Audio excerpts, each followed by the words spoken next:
아마 이 세상 누구라도 약점이 없는 사람은 없을 것입니다.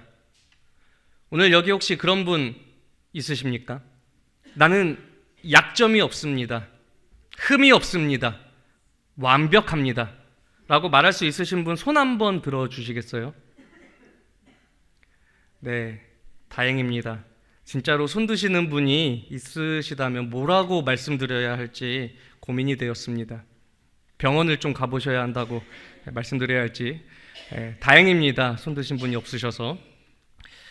이 세상에 약점이 없는 사람은 없습니다. 완벽한 사람은 없습니다. 이런 속담도 있지 않습니까? 털어서 먼지 안 나는 사람 없다.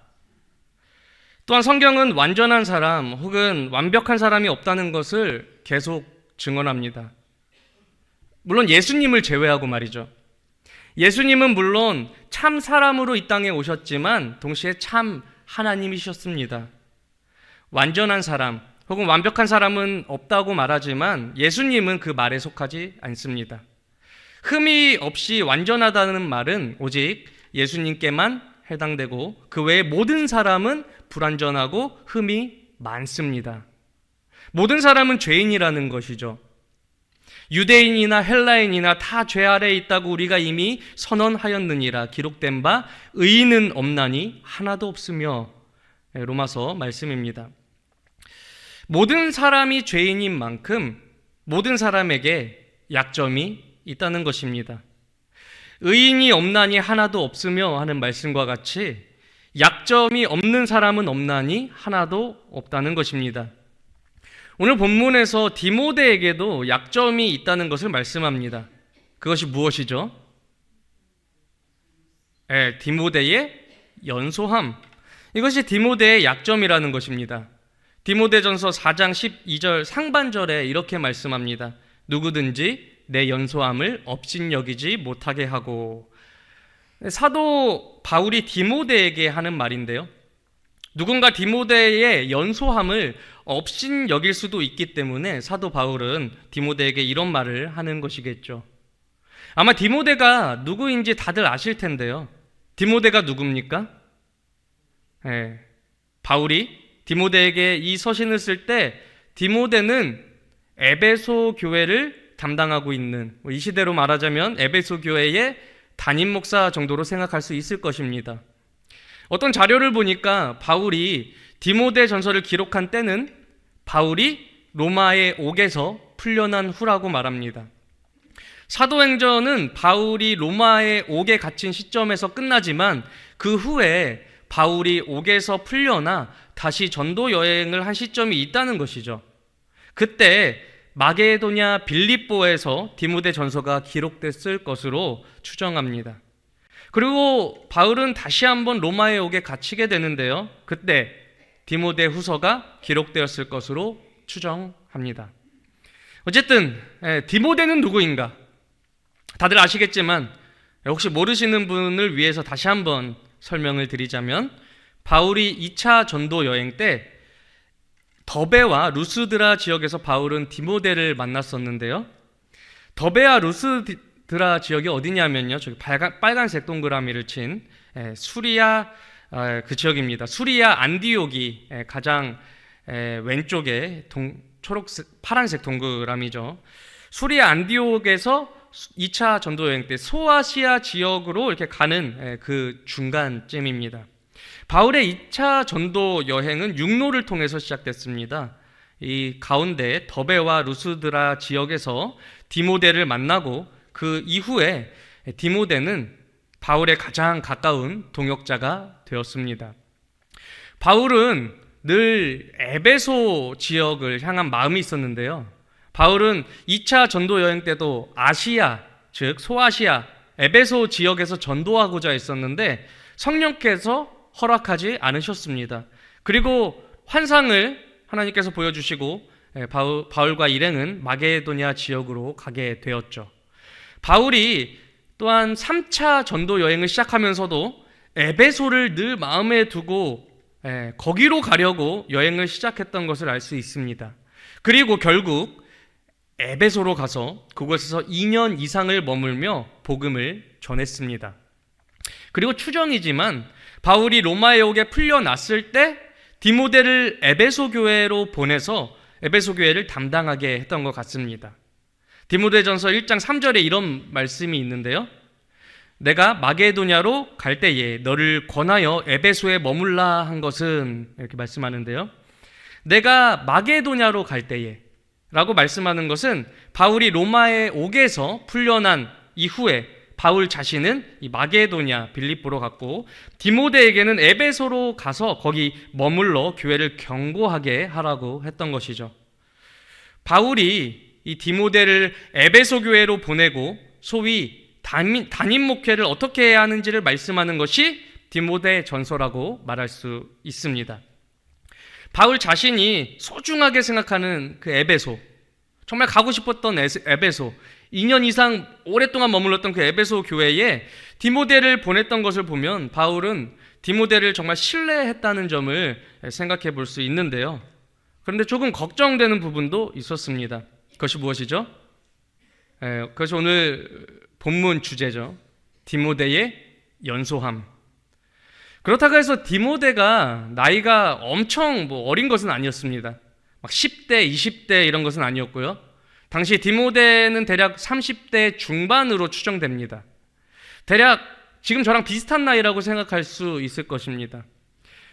디모데가 연소하다는 것은 비교적으로 연소하다고 볼 수도 있고요. 그렇잖아요. 지금 제가 어린 나이는 아니지만 지금 제가 어느 교회 담임 목회를 한다고 하면은 연소하다고 생각하시는 분들도 분명 있으실 것입니다. 그리고 조금 다른 관점에서 또 보자면 에베소에서 바울의 영향력이 그만큼 굉장히 컸다는 것입니다. 모세의 뒤를 이은 여호수아의 심정을 우리는 잘 알고 있습니다. 하나님께서는 모세를 이어 이스라엘 자손들을 이끌 여호수아에게 강하고 담대하라는 말씀을 계속 강조하셨습니다.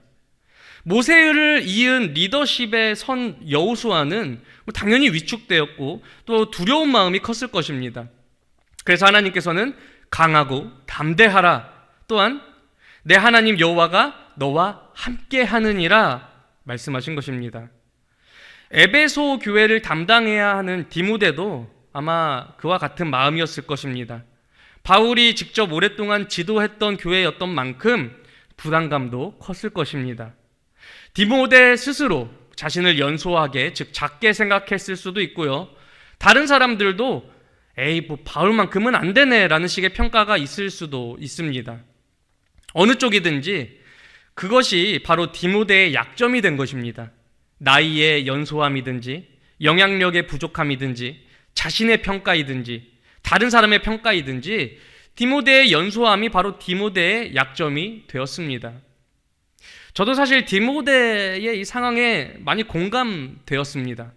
제가 처음 이 수원서부교회 초등부 담당 전도사로 부임하게 되었을 때가 그랬는데요. 2016년도에 제가 처음 초등부 교사로 봉사하게 되었습니다. 교사로 봉사하는 것도 그 해가 처음이었어요. 그때 저는 초등부에서 또한 거의 막내 교사였습니다. 또 반을 담당하는 이 교사로서는 정말 그냥 막내 교사였죠. 그런데 2017년도에 초등부 담당 교역자가 당시 초등부 담당 교역자가 사임하게 되면서 그해 제가 또 신대원에 입학하게 되면서 초등부 담당 교역자로 제안을 받고 자연스럽게 초등부 담당 교역자가 되었습니다. 바로 전주에 막내 교사에서 바로 그 다음 주에 부서 담당 교역자로 섬기게 된 그 심정이 어땠겠습니까? 바로 전주만 해도 다른 부서 선생님들에게 이건 어떻게 해야 하죠? 저건 어떻게 해야 하죠? 라고 물었었는데 바로 그 다음 주에 부서를 지도해야 하는 그 마음이 오묘하더라고요. 오해는 없으시기 바랍니다. 제가 지금 무슨 하소연을 하는 것이 아닙니다. 저는 수원서부 교회에게 또 우리 담임 목사님께 정말 감사하게 생각합니다. 그저 디모데의 그 연소함의 문제가 공감된다는 말씀을 드리는 것입니다. 단순히 나이가 어리다는 것이 문제가 아니라 그런 상황과 환경이 있을 수 있다는 것이죠. 당시 저도 어린 나이는 아니었습니다.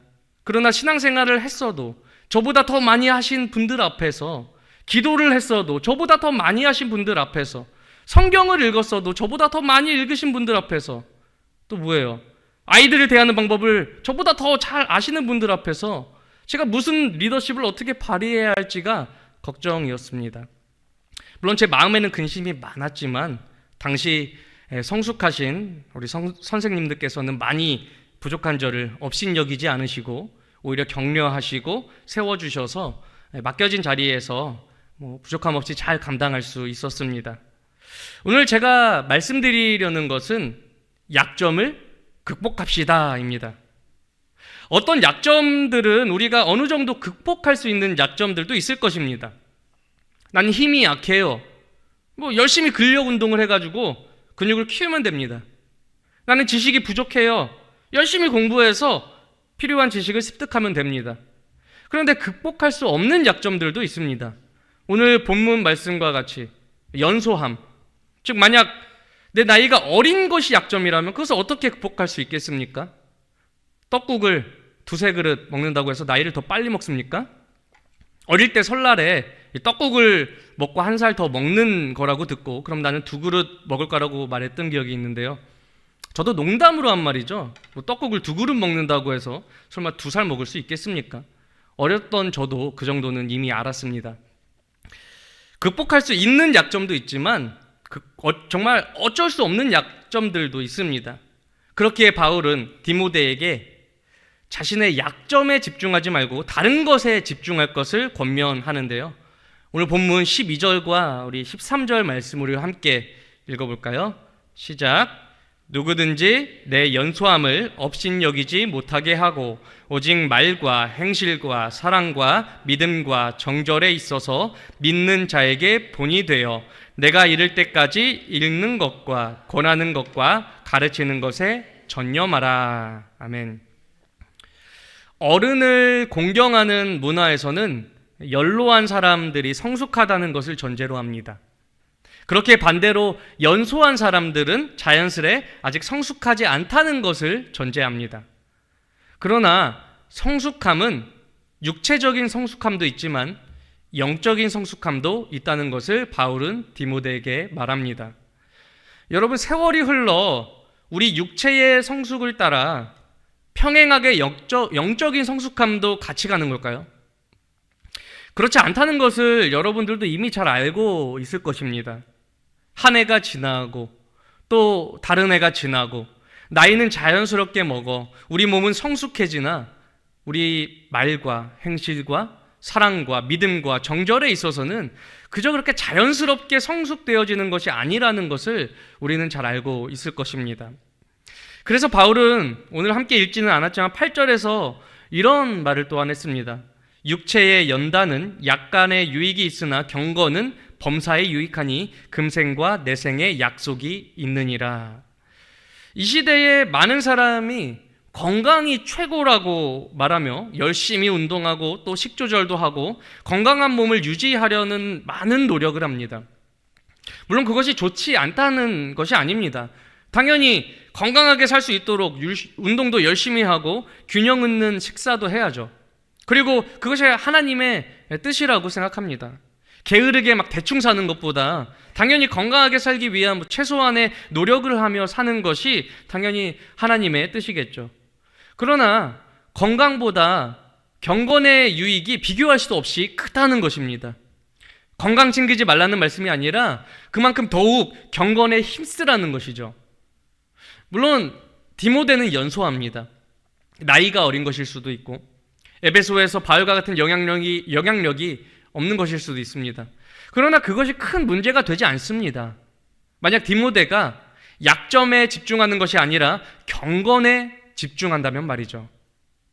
말과 행실과 사랑과 믿음과 정절에 있어서 본이 된다면, 즉 경건을 나타낸다면 약점을 극복할 수 있다는 것입니다.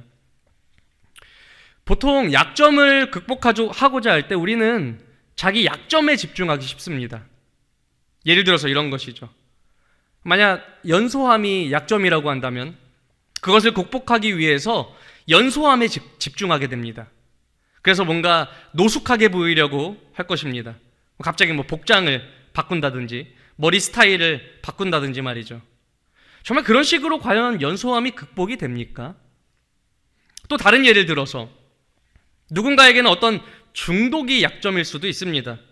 중독인 그것이 무엇이 됐든지 간에 중독에 집중하며 정말 그 중독을 극복할 수 있을까요? 무언가에 중독이 되면 그저 그것을 끊어내려고 애쓸 때 오히려 더욱 그것에 갈급해지고 집착하게 됩니다. 그래서 중독이 무섭다고 말하는 것이죠.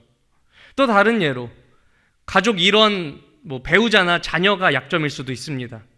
물론 사랑하는 가족이지만 좀 망나니 같아서 자신의 약점으로 생각이 될 수도 있습니다. 그 약점에 집중하며 망나니 같은 내 남편을, 내 자녀를, 내 아내를 달달 볶는다고 하면 그 문제가 해결될까요? 정신 차려라 그런다고 해결이 됩니까? 우리 모든 문제는 우리가 문제에 집중한다고 해서 해결되지 않습니다. 약점이 왜 약점일까요? 해결되지 않아서 약점입니다. 그게 쉽게 해결될 수 있다면 처음부터 그것을 약점이라고 말하지 않을 것입니다. 우리는 이미 정답을 매우 잘 알고 있을 것입니다. 해결이 무엇입니까? 해결이 무엇이죠? 네, 예수님께 집중하는 것입니다. 예수님께 집중하는 거예요. 오늘 본문에서 바울은 디모데에게 본을 보이라 했습니다. 본을 보이라. 어떻게 하는 것이 본을 보이는 것입니까? 말과 행실과 사랑과 믿음과 정절에 있어서 어떻게 본을 보여야 합니까? 그냥 열심히 하면 되는 것입니까? 열심히. 바울은 또한 자신을 본받으라고 했습니다. 고린도전서 4장 16절에서 그러므로 내가 너희에게 권하노니 너희는 나를 본받는 자가 되라 했습니다. 바울의 이 말은 그저 바울 자신을 본받으라는 말이 아닙니다. 바울의 행동 하나하나 그저 그대로 따라하라는 것이 아니라는 말이죠. 고린도전서 11장 1절에서 이에 대해서 더욱 명확하게 설명하는데요.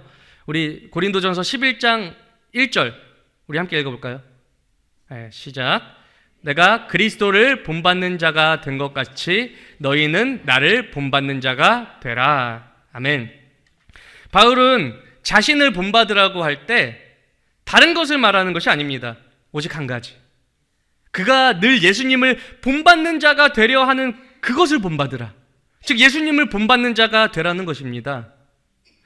우리는 자주 문제 해결을 그 문제를 바라보는 것에서 찾고자 합니다. 내 삶에 문제가 있습니다. 우리 가정에 문제가 있습니다. 우리 교회에 문제가 있습니다. 더 나아가 우리 사회에 문제가 있습니다. 그러나 여러분, 문제에 집중하는 것이 곧 문제입니다. 아까 말씀드렸던 것처럼 만약 쉽게 극복될 수 있는 것이라면 그것이 과연 약점이겠습니까?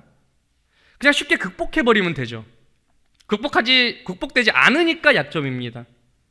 쉽게 해결될 수 있는 것 같으면 그것이 문제이겠습니까? 쉽게 해결되지 않으니까 문제입니다. 극복되지 않는 약점을 생각하고 묵상하고 바라본다고 극복되지 않습니다. 해결되지 않는 어떤 문제를 가지고 생각하고 묵상하고 바라본다고 해서 그 문제가 해결되지 않습니다. 예수님을 바라볼 때, 그리고 예수님을 본받고자 할 때 약점이 극복되고 문제가 해결되는 것입니다. 언젠가 이전 수요 예배 때 말씀드린 적이 있는 것 같은데요. 어떤 분께 교회에 오셔서 함께 예배 드리자고 하면 본인은 문제가 있어서 아직은 안 된다고 하시는 분이 간혹 있습니다. 예를 들자면 본인은 아직 술을 끊지 못해서 교회에 나갈 수가 없다고 하는 거죠. 또는 아직은 제사를 드려야 해서 교회에 나갈 수가 없다고 합니다. 정말 술이 문제라고 한다면 도대체 언제 술을 끊고 교회에 나오려는 것입니까? 그날이 과연 올까요? 물론 그럴 수도 있겠죠. 정말 가뭄에 콩나듯이 정말 말처럼 술 끊고 교회에 오시는 분도 있으실 수도 있습니다. 그러나 교회에 오려면 술을 끊어야 하는 것이 아닙니다. 오히려 교회에 와서 신앙생활을 하다 보니 점차 자연스럽게 술을 멀리하고 있는 내 자신을 발견하게 되는 것입니다.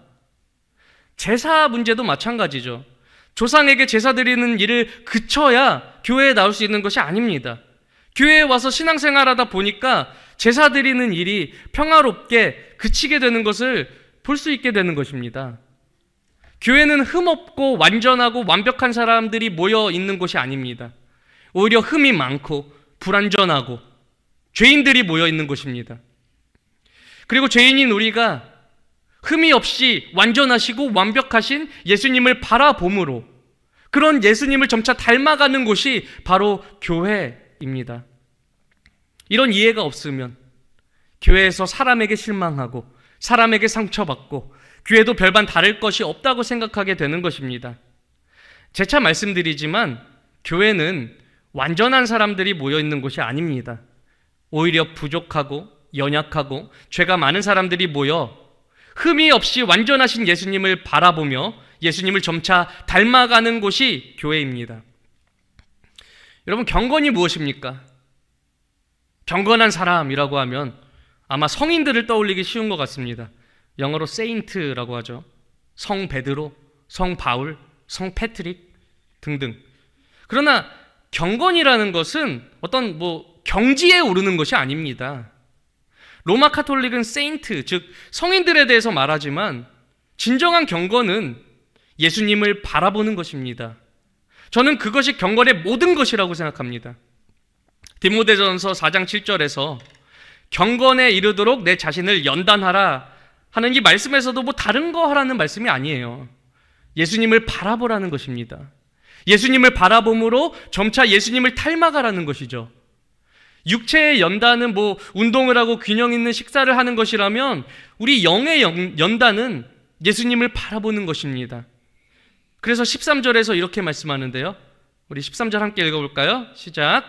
내가 이를 때까지 읽는 것과 권하는 것과 가르치는 것에 전념하라. 읽는 것과 권하는 것과 가르치는 것, 이 세 가지를 말씀하는데요. 읽는 것이 무엇이겠습니까? 말씀, 성경을 읽는 것입니다. 물론 이 당시에는 신약 성경은 없었기 때문에 구약 성경을 읽는 것이었겠죠. 권하는 것은 무엇이겠습니까? 사도들이 교회에 보내는 서신들을 읽는 것을 포함해서 설교하는 것을 말씀하는 겁니다. 또 가르치는 것은 무엇이겠습니까? 오늘날로 말하자면 풍상 공부를 하는 것, 즉 교리 공부를 하는 것이겠죠. 읽는 것과 권하는 것과 가르치는 것, 이 모든 것은 다 예수님을 바라보게 하는 은혜의 수단입니다. 성경을 읽는 것이든 설교를 듣는 것이든 교리 공부를 하는 것이든 다 예수님을 바라보게 하는 일이 되어야 하며 또 그렇게 하라는 것입니다. 저는 복음과 율법의 차이를 이렇게 설명하고 싶습니다. 복음은 예수님을 바라보고 예수님께 집중하게 하는 것이며 율법은 우리 죄를 바라보고 죄에 집중하게 하는 것이라고 말이죠. 오늘 설교 내용에 맞춰서 조금 다르게 표현하자면 율법은 우리 약점을 주목하게 한다는 것입니다. 내가 이런 약점이 있어, 어떡하지? 이런 생각을 갖게 하는 것이죠. 약점에 집중하며 그 약점을 아무리 극복하려고 해도 사실 그 안에는 답이 없습니다. 그러나 복음은 우리 약점에 집중하지 말고 예수님께 집중해야 한다는 것을 알려줍니다. 예수님께 집중함으로 우리 약점이 극복될 뿐만 아니라 예수님 안에서 우리 약점은 전혀 문제가 되지 않다는 것을 깨닫게 됩니다. 오늘 본문 15절 말씀을 일단 우리 함께 읽어볼까요? 시작. 이 모든 일에 전심전력하여 너의 성숙함을 모든 사람에게 나타나게 하라. 네, 여기 개역개정 성경에서는 잘 나타내지 못한 내용이 있는 것 같은데요. 그것은 성숙함이라는 단어입니다. 성숙함으로 번역된 헬라어의 원어는 프로코페라는 단어인데요. 전진 혹은 진보라는 뜻입니다. 이것이 새 번역에서 잘 나타난 것 같은데요. 내년에 우리가 바이블타임 새 번역 읽기도 했으니까 우리 한번 새 번역으로 여기 9절, 15절 말씀 함께 읽어보도록 하겠습니다. 시작. 이 일들을 명심하고 힘써 행하십시오. 그리하여 그대가 발전하는 모습을 모든 사람에게 나타나게 하십시오. 아멘. 좀 같은 말씀, 좀 다른 느낌이죠. 발전하는 모습. 저는 이것이 오늘 본문에서 정말 중요한 단어라고 생각됩니다.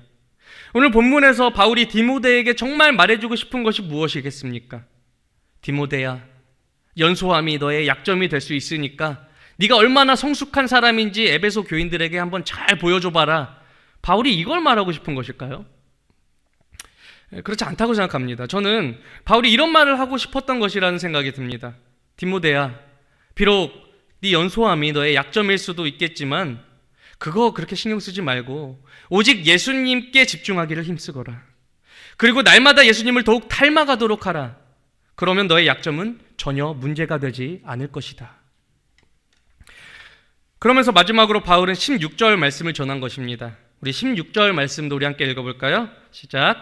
내가 내 자신과 가르침을 살펴 이 일을 계속하라.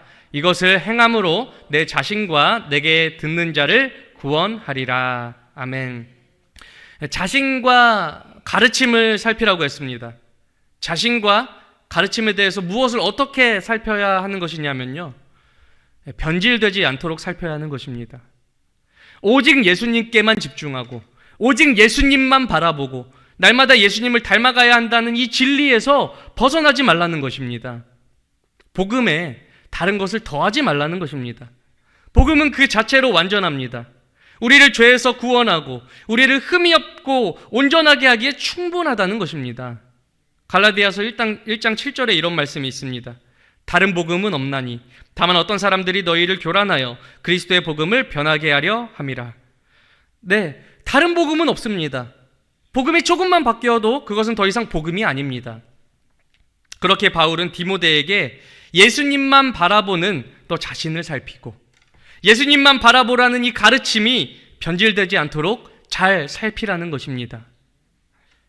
약점을 극복합시다 라고 제목을 정하긴 했지만 제가 정말 말씀드리고 싶은 것은 또 오늘 본문이 말씀하는 것은 사실 약점에 집중하기보다는 예수님께 집중하자는 것입니다. 약점 없는 사람 없고 문제 없는 사람 없습니다. 그러나 우리가 예수님께 집중할 때 우리 가진 약점 혹은 문제가 해결될 뿐만 아니라 그런 것들이 더 이상 우리에게 문제조차 되지 않습니다. 이 말씀을 믿고 오직 예수님만을 바라보고 날마다 예수님만 닮아가는 우리 모두가 되기를 주님 이름으로 간절히 소망합니다.